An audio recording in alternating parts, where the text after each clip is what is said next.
వి gold trusted gold buyers తాకట్టులో ఉన్న బంగారాన్ని విడిపించి ఈ రోజు ఉన్న మార్కెట్ ధరకే కొనబడును. మరిన్ని వివరాలకు సంప్రదించండి 77107720. కావాలని టీబీజీకేఎస్ తెలంగాణ బొగ్గు గని కార్మిక సంఘం తప్పుడు ప్రచారం చేస్తుంది.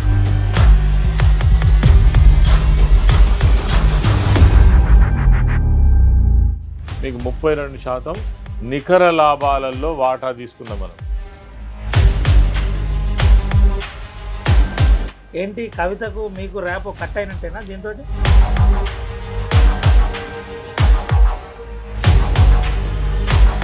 ఇంతకంటే సిగ్గుచేటు ఏమని ఉంటుందా? వాస్తవంగా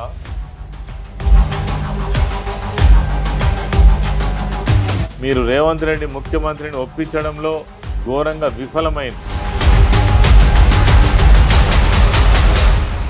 వెల్కమ్ టు ఆర్టీవీ. నేను మీ రవినాయక్. ఇప్పుడంతా సింగరేణి కాలరీస్ ప్రాంతంలో ఒక పెద్ద చర్చ జరుగుతుంది. సింగరేణి కార్మికుల బోనస్ అంశంలో అసలు ఏం జరిగింది? ఇటు బీఆర్ఎస్ పార్టీ చెప్పేది ఒకటి ఉంది, కాంగ్రెస్ పాలించే ప్రభుత్వం చెప్పేది ఒకటి ఓ విధంగా ఉంది. అసలు ఏం జరుగుతుంది, ఏ విధంగా ఉంది? అటు నిన్న వివేక్ వెంకటస్వామి మంత్రి చెప్పిన అంశం 34% బోనస్ ఇచ్చాం, కార్మికుల అభివృద్ధి కోసం కట్టుబడి ఉన్నామని చెప్తున్నాం. అయితే మనతో పాటు టీబీజీకేఎస్ తెలంగాణ బొగ్గు గని కార్మిక సంఘం గౌరవ అధ్యక్షుడు, మాజీ మంత్రి, సీనియర్ నాయకుడు కొప్పులీశ్వరన్ ఒకసారి అన్నతో మాట్లాడిద్దాం. అసలు కార్మికుల అంశంలో ఏం చెప్తారో తెలుసుకున్నాం. అన్న నమస్తే. అన్న నమస్తే. ఏంటన్నా ఎట్లుంది? కొంత కన్ఫ్యూజన్లో ఉన్నారా? కార్మికులు హ్యాపీగా ఉన్నారా? ఎట్లున్నారు అసలు? అంటే కార్మికులు చాలా తీవ్రమైన అసంతృప్తితోటి ఉన్నారు. అంటే వాళ్ళు ఇంత ఘోరంగా ఈ ప్రభుత్వము, ఈ ముఖ్యమంత్రి మోసం చేస్తారని మాత్రం ఊహించినటువంటి విషయం.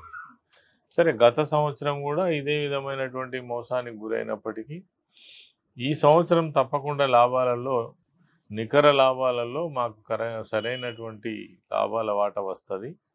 వాళ్ళు ఏ రకంగా ప్రకటిస్తారో గత సంవత్సరం 33% ప్రకటించారు. కానీ అప్పుడు కూడా మరి 4,000 దాదాపు 4,701 కోట్ల రూపాయల నికర లాభాలు వస్తే పోయిన సంవత్సరం కూడా 2,289 కోట్ల రూపాయలను ఈ అభివృద్ధి పేరిట, విస్తరణ పేరిట పక్కకు పెట్టి మిగిలిన వాటిపైననే 2,412 కోట్ల పైన 33% లాభాల వాటా పంపిణీ చేయడం జరిగింది. అంటే గత సంవత్సరం కూడా 33% పంపిణీ చేస్తే అది 16%కే లాభాల వాటా ఇచ్చిందనేది అటు సింగరేణి సంస్థకు తెలుసు, కార్మికులకు తెలుసు. ఇది మమ్మలను వంచిండ్రు, మోసం చేసిండ్రు. ఇటువంటి సంస్కృతి ఎప్పుడు కూడా లేదు.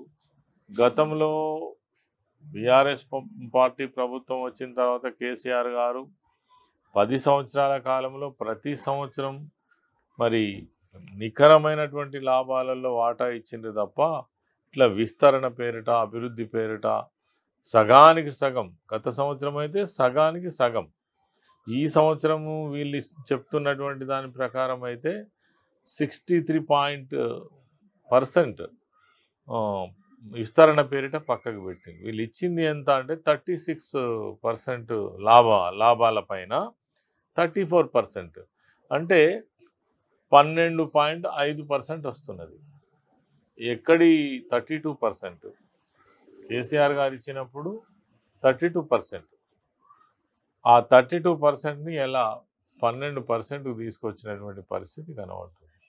వాస్తవంగా సింగరేణి సంస్థ ఏదైతే ఉందో చాలా పెద్ద సంస్థ. ఈ సంస్థకు సంబంధించి వేలాది మంది కార్మికులు పనిచేయడంతో పాటు ఇటు యాజమాన్యం యొక్క ప్రణాళిక కావచ్చు, తర్వాత వివిధ రకాల పద్ధతులలో వాళ్ళు ఇందులో ప్రతి సంవత్సరం లాభాల వాటా సాధించుకుంటూ వస్తున్నారు. ఆ వచ్చినటువంటి లాభాలపైనే, నికర లాభాలపైన లాభాల వాటా ఇవ్వడము, లాభాల బోనస్ అనే పేరిట ఇవ్వడం అనేది చాలా సంవత్సరాలుగా జరుగుతున్నటువంటి విషయం ఇది.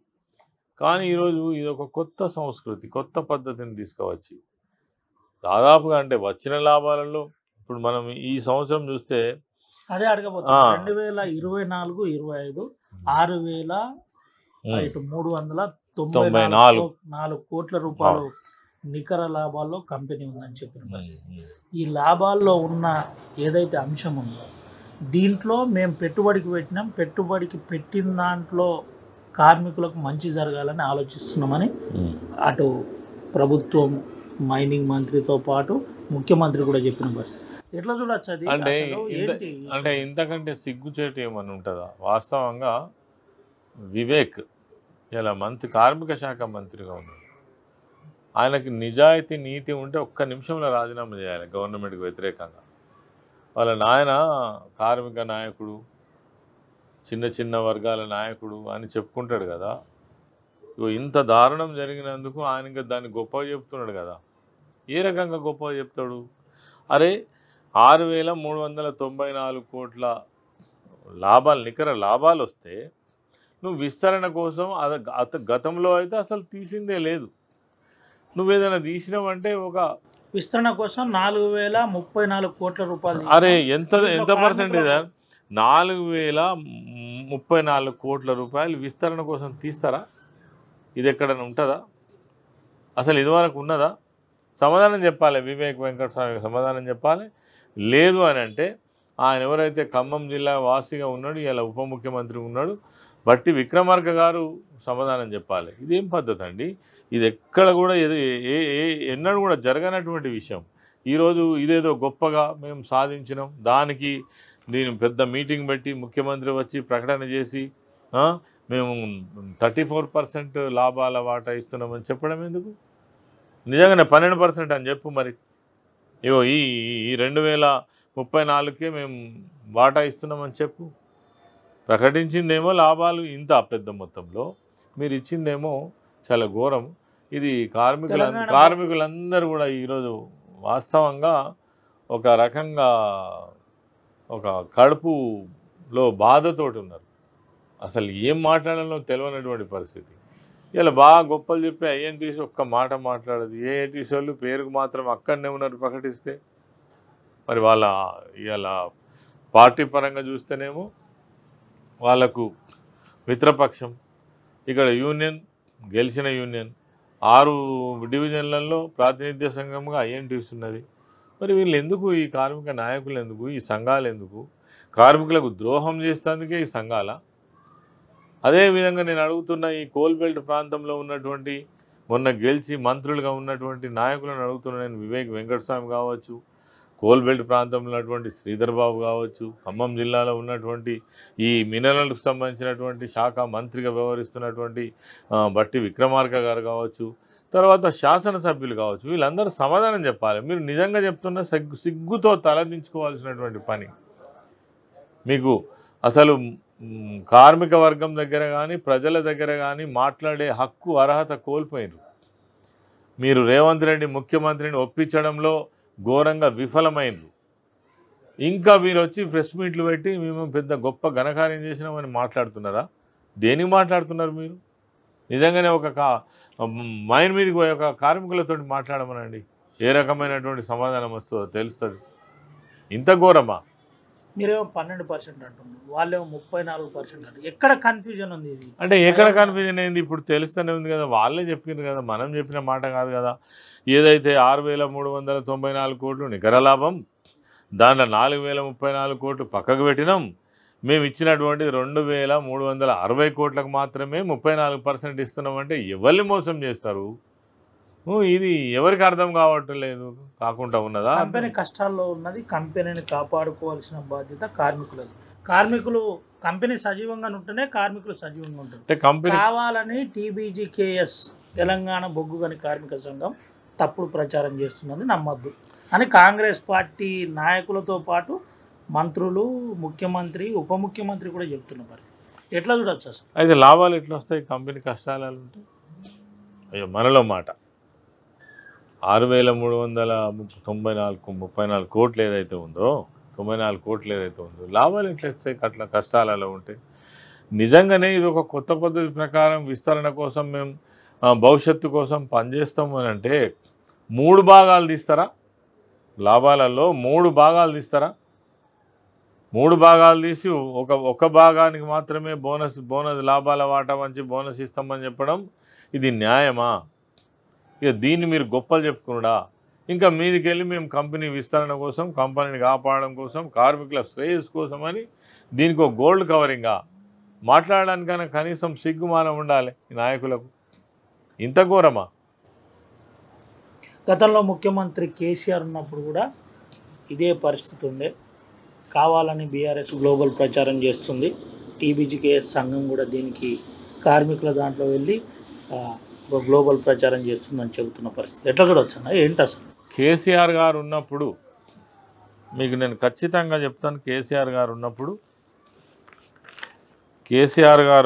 ఏదైతే 2014-15 సంవత్సరానికి ఆనాడు వచ్చినటువంటి లాభాలు ఏవైతే ఉన్నాయో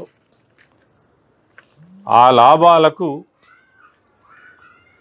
స్పందించి పూర్తి లాభాల మీద 21% ఇచ్చినారు. లేదా ఏమి విస్తరణ పేరిట పక్కకు పెట్టలే.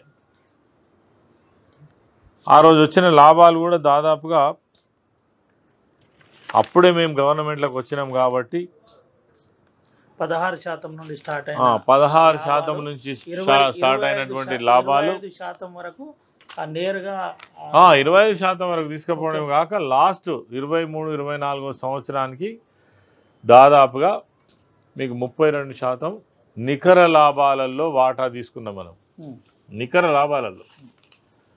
నికర లాభాలంటే ఎంతైతే లాభం వచ్చిందో అంతనే, విస్తరణ పేరిట పక్కకు పెట్టలేదు. ఒకవేళ పక్క డెవలప్మెంట్ కోసం ఫండ్ తీయలేదు.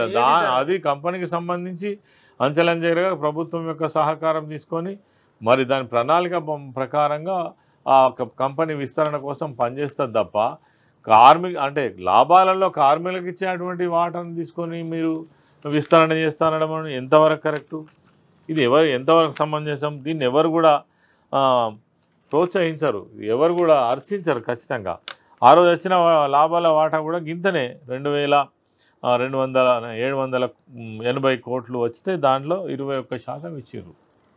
అందులో విస్తరణ పేరిట పక్కకు తీయలేదు.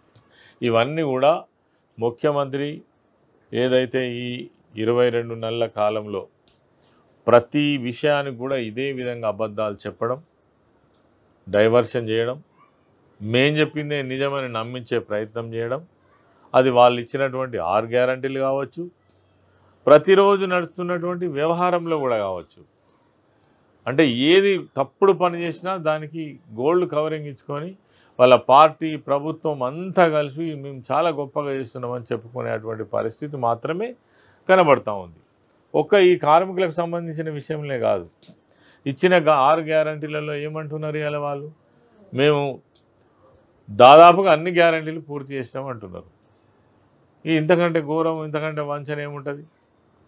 ప్రజలను అడిగితే తెలుస్తుంది. నిన్నగాక మొన్న యూరియాకు సంబంధించి యూరియా లేదు మొర్రో అని మొత్తుకుంటుంటే మొత్తం రాష్ట్రం అంతా రోడ్ల మీదకి వచ్చి ధర్నాలు చేస్తుంటే అదే సొసైటీల దగ్గర కాపలా కూర్చుంటుంటే ఇదంతా కూడా క్రియేటెడ్, ఎవడు పనిపాట లేక రోడ్ల మీద వచ్చి ఉంటున్నారు అని చెప్పేసి మాట్లాడుతున్నారు. అంటే మొత్తం డైవర్షన్ చేయడమే. ఇక ఇది కూడా దీన్ని కూడా ఇట్లనే మాట్లాడుతూ ఉన్నారు.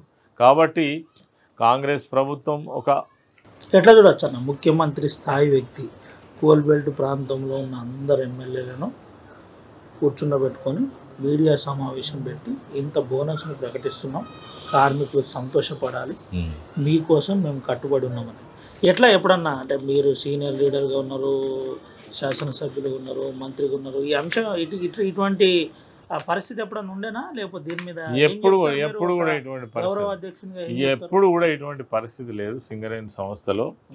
ఒకవేళ కార్మిక సంఘాలను పిలుచుకున్నా, ఆ ప్రాంతానికి సంబంధించినటువంటి కోల్బెల్ట్ ఎమ్మెల్యేలు కానీ మంత్రులు కానీ పిలుచుకున్నా కానీ చర్చించి నిర్ణయం తీసుకున్న తర్వాత ప్రకటిస్తారు.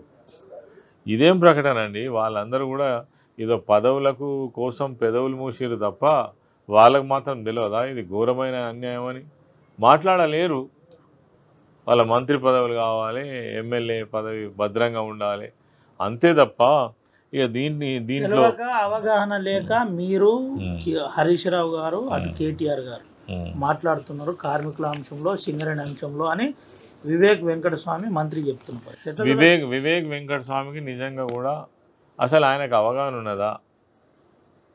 అవగాహన లేక కాదు, అబద్ధం మాట్లాడుతున్నానని ఆయనకు కూడా తెలుసు. కానీ ఉన్నటువంటి పార్టీని, ప్రభుత్వాన్ని, మంత్రి పదవిని సమర్థించుకోవడానికి మాట్లాడుతున్నటువంటి అబద్ధపు మాటలు, ఆయన మోసం చేసుకునే మాటలు మాట్లాడుతున్నాడు. ఆయనకు తెలియదా ఈ లెక్క? తెలియదు ఆయనకి ఈ లెక్క తెలియకుండానే మాట్లాడుతాడా? ఒక్కసారి కార్మికుల దగ్గరికి పోయి మాట్లాడమనండి. ఆయన ప్రాంతంలో కూడా బొగ్గుబావులు ఉన్నాయి కదా, ఒక్కసారి బొగ్గుబావుల దగ్గర పోయి కార్మికుల దగ్గర పోయి మాట్లాడమనండి. అప్పుడు సరైనటువంటి సమాధానం దొరుకుతుంది. ఇది బీఆర్ఎస్ పార్టీలు కాదు. నేను యాజ్ ఏ తెలంగాణ బొగ్గు గని కార్మిక సంఘం గౌరవ అధ్యక్షునిగా ఉన్న వాస్తవాలు నేను చెప్తున్నా. ఒక పార్టీ నాయకుడిగా కేటీఆర్ గారు కూడా మనం మాట్లాడింది ఘోరం, ఇది ఇంతకంటే మోసం ఉండదని. హరీష్ రావు గారు కూడా మాట్లాడిండ్రు. సింగరేణి కార్మికులకు ఘోరంగా అన్యాయం చేసింది, లాభాల వాటను ప్రకటించి అందులో 3.5% కట్ చేసి 1% మాత్రమే బోనస్ ఇచ్చిందని హరీష్ రావు గారు మాట్లాడారు. ఉన్న వాస్తవాలు ఉన్నట్టుగా మాట్లాడితే మేము మాట్లాడేది అబద్ధంగా కనబడుతున్నది. మోసం చేసి, ద్రోహం చేసి 3 వంతుల లాభాలను కట్ చేసి 1 వంతు లాభానికే లాభాల వాటా ప్రకటించి పేరుకేమో 34% ప్రకటించి 12% ఇచ్చినటువంటి లాభాల వాటను వాళ్ళదేమో న్యాయబద్ధంగా కనబడుతుందా? ఇంతకంటే మోసం ఏముంటుంది? ఏఐటీసీ కానీ ఐఎన్టీసీ కానీ చాలా క్లియర్గా కావాలనే కార్మికులను తప్పుదోవ పట్టిస్తున్నది టీబీజీకేఎస్ సంఘం, తెలంగాణ బొగ్గు గని కార్మిక సంఘం అంటుంది. దీని మీద మీరు ఏం చెప్తారు? నిజంగా కూడా వాళ్ళు కార్మిక సంఘ నాయకులుగా కొంచెం అన్న చిత్తశుద్ధి ఉండాలి.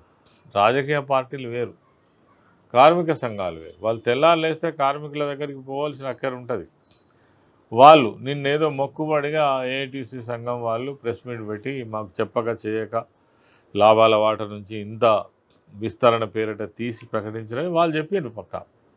ఈ ఐఎన్టీసీలు అంటే వాళ్ళు చెప్పారు, ఎందుకంటే వాళ్ళ ముఖ్యమంత్రులే, వాళ్ళ మంత్రులే, వాళ్ళ ప్రభుత్వం కాబట్టి వాళ్ళు అదే గొప్పగాని చెప్పుకునే ప్రయత్నం చేస్తారు.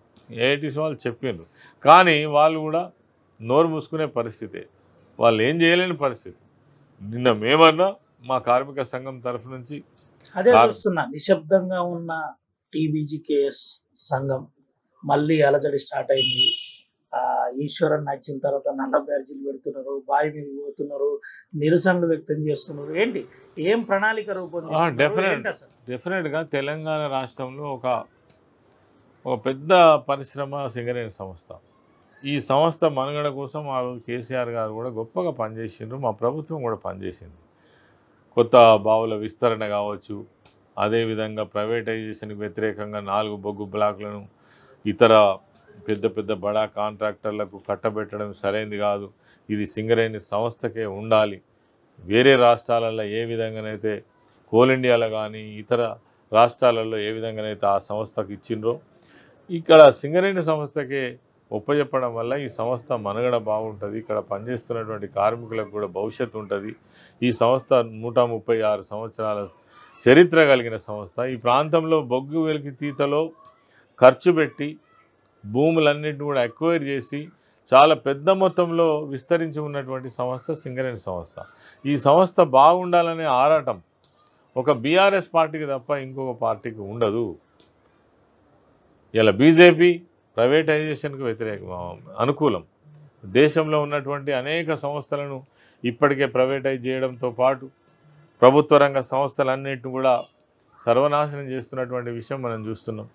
ఇప్పటికే దాదాపు రైల్వేస్ కావచ్చు, ఎయిర్వేస్ కావచ్చు, పోస్టల్ డిపార్ట్మెంట్ కావచ్చు, టెలికాం కావచ్చు, ఇవన్నింటినీ కూడా దాదాపుగా సగం బడ ప్రైవేటైజ్ చేసారు. కాబట్టి వాళ్ళ విధానమే అది. దానికి మరి వంతపాడుతున్నటువంటి కాంగ్రెస్ ప్రభుత్వం ఇలా రేవంత్ రెడ్డి ముఖ్యమంత్రి కాగానే అనేకమైనటువంటి సంఘటనలు, చర్యలు జరుగుతున్నాయి. ఇలా ప్రైవేటైజేషన్ వ్యతిరేకిస్తూ మేము ఆ 4 బొగ్గు బ్లాకులను ఇప్పటి వరకు కూడా ఎవరు వచ్చి పని స్టార్ట్ చేయకుండా కాపాడినటువంటి చరిత్ర బీఆర్ఎస్ పార్టీది, కేసీఆర్ గారిది. అందుకు మా యూనియన్ కూడా మద్దతుగా నిలబడ్డది.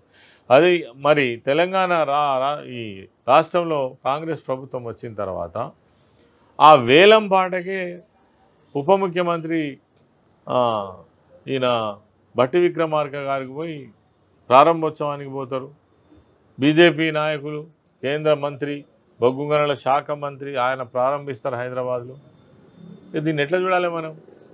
ఇద్దరు కలిసి కట్టుగానే చెప్పకనే సింగరేణి సంస్థను కబలించడానికి ప్రయత్నం జరుగుతుంది.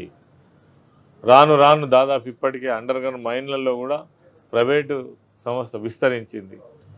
ఇది సంస్థ మనుగడకే ప్రమాదంగా ఉన్నది. ఒక మాటలో చెప్పాలంటే తెలంగాణ పూర్వం డిపెండెంట్ ఎంప్లాయ్మెంట్ మింగేసిండ్రు. డిపెండెంట్ ఎంప్లాయ్మెంట్ రావడం వల్లనే ఇలా 19,000 పైసలకు దాదాపు 20,000 మంది కార్మికులు ఇలా మళ్ళీ మనుగడ సాధించి కార్మికులుగా వచ్చిండ్రు అని అంటే ఈవెన్ మహిళలతో సహా ఇలా కంపెనీలో 42,000 మంది కార్మికులు ఉన్నట్టుగా ఇప్పుడున్న లెక్క ప్రకారం. అలా 20,000 మంది ఉద్యోగ అవకాశాలు కల్పించింది కేసీఆర్ గారే. మరి సింగరేణి మనుగడ కోసం ఆనాడు ఉన్నటువంటి కేసీఆర్ ప్రభుత్వం పనిచేస్తున్నట్ట ప్రైవేటైజేషన్ వ్యతిరేకిస్తూ ఆనాడు సింగరేణి సంస్థను కాపాడాలనే ఉద్దేశంతో మొట్టమొదటి సమావేశంలోనే తీర్మానం చేసి ఢిల్లీకి పంపించి ఖచ్చితంగా ఈ ప్రైవేటైజేషన్ ఆపాలి, ఈ బొగ్గుబావులను వేలం ఆపాలని చెప్పేసి కొట్లాడినటువంటి వాళ్ళం మా పార్టీ. ఇలా వీళ్ళు మొత్తం గాలికి వదిలిపెట్టినారు. ఇంకేం మనుగడ సాధిస్తారు?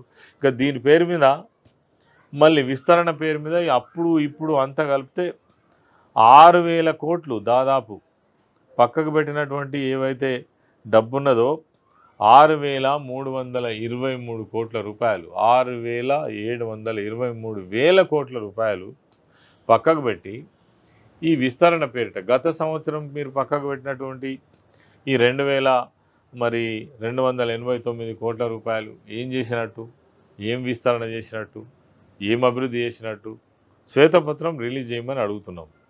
దేనికి ఖర్చు పెట్టిందో చెప్పమని అడుగుతున్నాం. లేకపోతే ఎవరి జేబులకు పోతున్నాయో చెప్పాలని కూడా డిమాండ్ చేస్తున్నాం. ముఖ్యమంత్రి ఢిల్లీకి సంచులు మోసే దాంట్లో సింగరేణి కార్మికులకు సంబంధించినటువంటి రక్తం చెమటను కూడా ఢిల్లీకి పంపిణీ చేస్తుండా చెప్పమని అడుగుతున్నాం. మరి ఈ సంవత్సరం కూడా మళ్ళీ 4,000 పైసలకు మీరు విస్తరణ పేరిట పక్కకు పెడుతున్నారు. మరి ఇవి ఎవరికి పోతాయి, దేనికి పోతాయి, ఎక్కడ విస్తరణ చేస్తారు? ఇది కార్మికులు చర్చించుకుంటున్నటువంటి విషయాలు. ట్రేడ్ యూనియన్స్ అన్నీ కూడా గతంలో ఉన్న ముఖ్యమంత్రి కేసీఆర్ ఉన్నప్పుడు కొంత విస్మరించిండ్రు. ఎక్కడ ట్రేడ్ యూనియన్ లేకుండా నాయకత్వం ప్రభుత్వం వహించే విధంగా చూసింది. అదే ట్రేడ్ యూనియన్ ఇప్పుడు మళ్ళీ ఆర్టీసీ యూనియన్ నిర్వీర్యమైపోయింది. మీరు దగ్గర ఉండి చూసిండ్రు. ఇటు మళ్ళీ టీబీజీ కేసును యాక్టివేట్ చేసే ప్రయత్నం చేస్తున్నారు.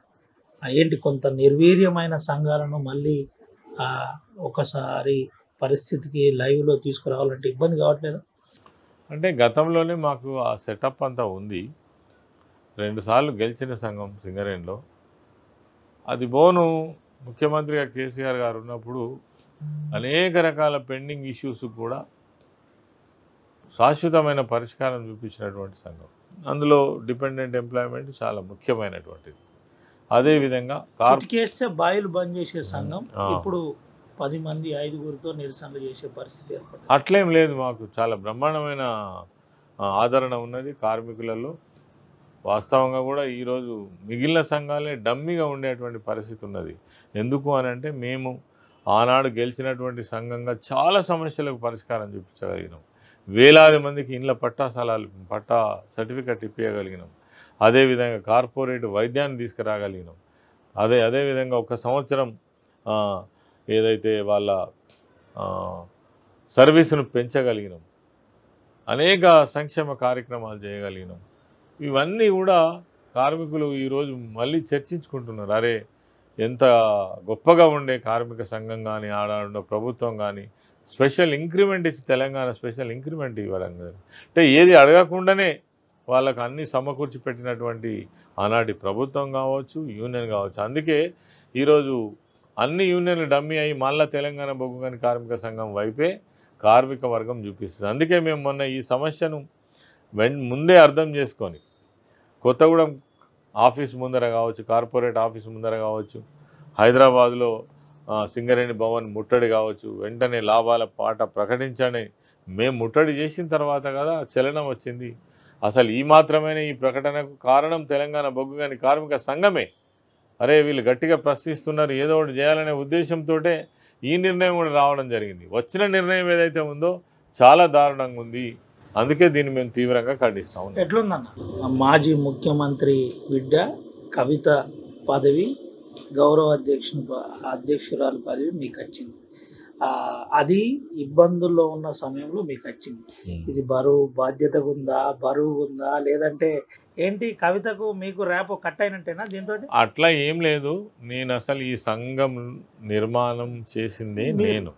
అవును, మొదటి గౌరవ అధ్యక్షుడిని నేను. నా తర్వాత నేను ధర్మపురి ఎమ్మెల్యేగా పోయిన తర్వాత చాలామంది గౌరవ అధ్యక్షులు వచ్చిండ్రు. తర్వాతనే కవిత గారు వచ్చిండ్రు.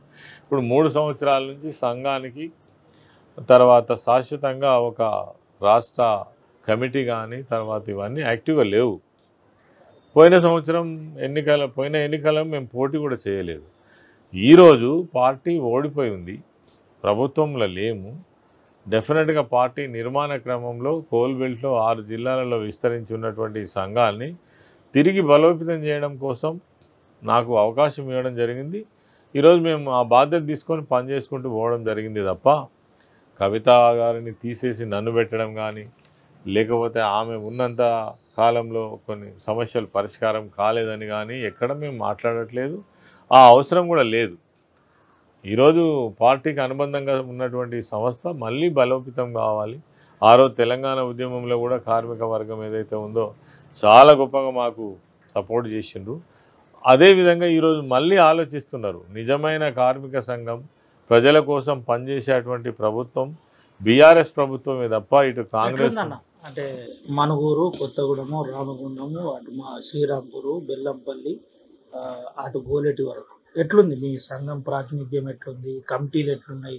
మీరు వచ్చిన తర్వాత నూతన కమిటీలు వేసిండ్రా, లేదంటే అదే కమిటీలను కంటిన్యూషన్ చేస్తూ కార్యాచరణ చేస్తున్నారు? లేదు, చాలా మంచి స్పందన ఉన్నది అన్ని డివిజన్లలో కూడా.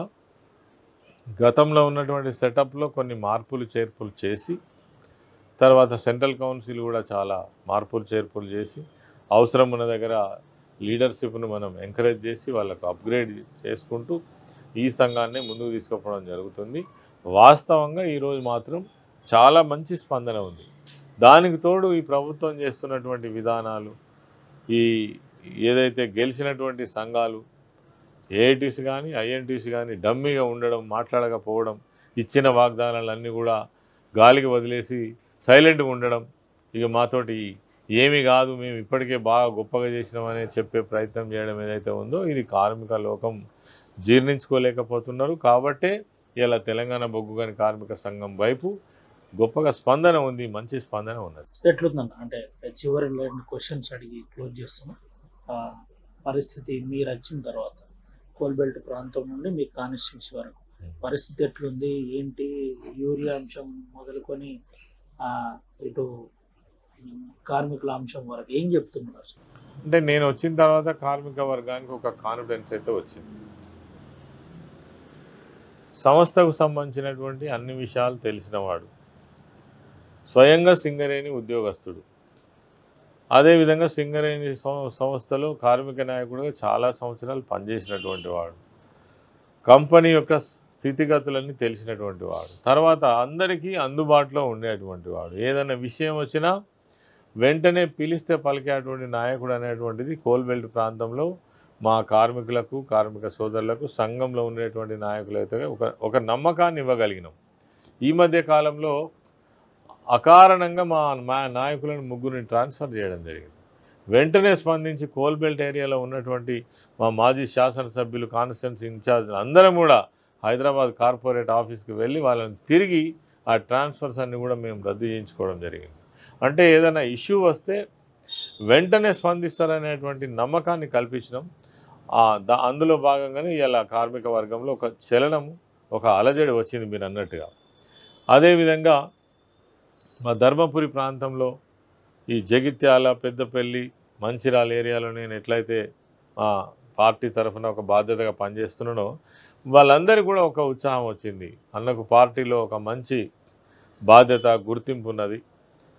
తర్వాత పదవి ఉన్నా లేకున్నా ఒకే రకంగా పనిచేసేటువంటి నేచర్ కలిగినటువంటి నాయకుడు కాబట్టి సరైన సమయంలో సరైనటువంటి బాధ్యత ఇవ్వడం జరిగింది. కష్టపడి పనిచేసే నేచర్ ఉన్నదనేటువంటిది మాత్రం ఒక చర్చ ఉంది. ఆ విధంగానే పనిచేస్తాం. రేపు మళ్ళీ తిరిగి ప్రజలను ఒక మంచి వైపు తిప్పడం కోసం, గత ప్రభుత్వం యొక్క విజయాలను చెప్పడం కోసం, తిరిగి మంచి ప్రభుత్వాన్ని మన ప్రభుత్వాన్ని తీసుకురావడం కోసం తప్పకుండా పనిచేస్తాం. ఎంత కష్టమైనా ఎదుర్కొంటాం.